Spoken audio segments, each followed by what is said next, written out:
To defend paradise, the Reunionese have learned of hell. That's a quote that I translated by famous Reunionese historian, Suda Ofuma. When he said it, he was discussing World War I, but it's a quote that applies to all of Reunionese history. My name is Indigo Jones, and I'm here to talk about the economy of La Réunion, a tiny island in the Indian Ocean owned by France. Whether you are planning a vacation or planning to study abroad like I did, you will want to listen closely. I have 4 topics: a brief history of the economy of La Réunion, the 2 major industries, which are agriculture and tourism, and finally, some contemporary problems in the Reunionese economy. Just so you know, all of the photos used in this presentation were taken by myself. I'll start with the history lesson. I obtained all of this information from CWESWA, the Center of Research for the Societies for the Indian Ocean. La Réunion was an uninhabited island, discovered in 1507 by Portuguese explorers, but they never settled it. The island came under French control in 1638. Just like the United States, the first industry was agriculture, and they brought slaves from East Africa to work the plantations, making cash crops like coffee and spices. La Réunion contributed both men and supplies to the world wars. And after World War II, the population exploded from 250,000 to the near million that it is today. One last historical fun fact. The original name of La Réunion was Ile de Bourbon, and that's where we get the name of bourbon vanilla. That brings me to Reunion's first major industry, agriculture. I already mentioned coffee, spices, and vanilla, but Reunion's main cash crop today is sugarcane. According to the French government's Food, Agriculture, and Forestry Directory of La Réunion, sugarcane alone takes up 57% of the agricultural land on the island. Sugarcane is not only useful for eating and for exporting, but it's also an important energy source. Burning the non-sugar parts of sugarcane provides 13% of the island's electricity. Agriculture has been the primary industry of Reunion since its discovery, but the second major industry, tourism, is fast growing.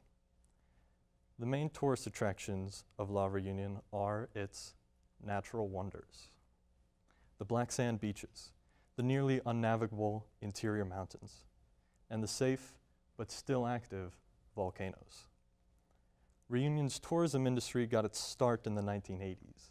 Between 1978 and 1981, the number of tourists exploded 500%.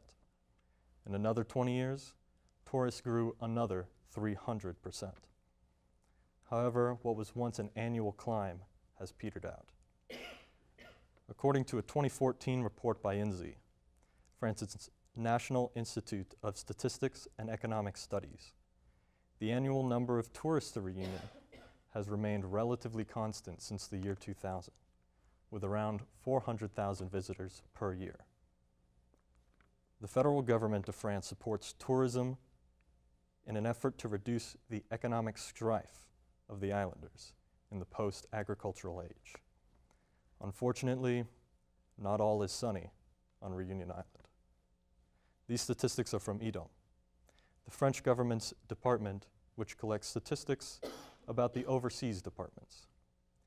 A quarter of the total population are unemployed, and half of those under 25 are unemployed.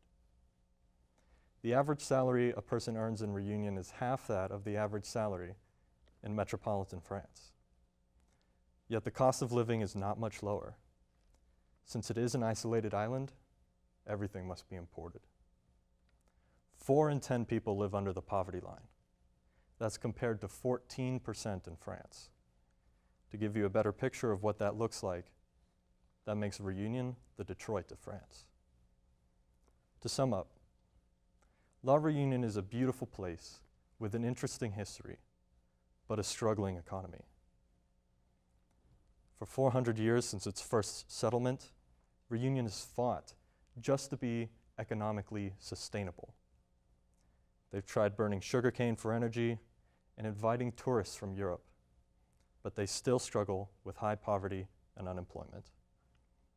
In the words of Sudal Fuma, the Reunionese have gone through hell to protect their paradise. Any questions? What course did you study while you were abroad, and how did it relate to the culture that you spent time in? I'm a psychology major. When I was in Reunion, I studied psychology. I took additional courses about the culture of Reunion, where I went to the various places on the island to eat traditional food and to learn a little bit about their specific brand of French, Reunionese Creole. In your studies of this, what is the single most thing that the government could do to improve the economic conditions there? Because I'm not an economist, that's a tough question. I believe that tourism is one method to boost money coming in from outside of the island, but there needs to be a way for Reunion to export things. Perhaps it could reduce its unemployment if the government of France opened a factory, for example. Factory producing what? Maybe only the highest quality Reunionese shoes, you know? Something that could attract the attention of people in metropolitan France.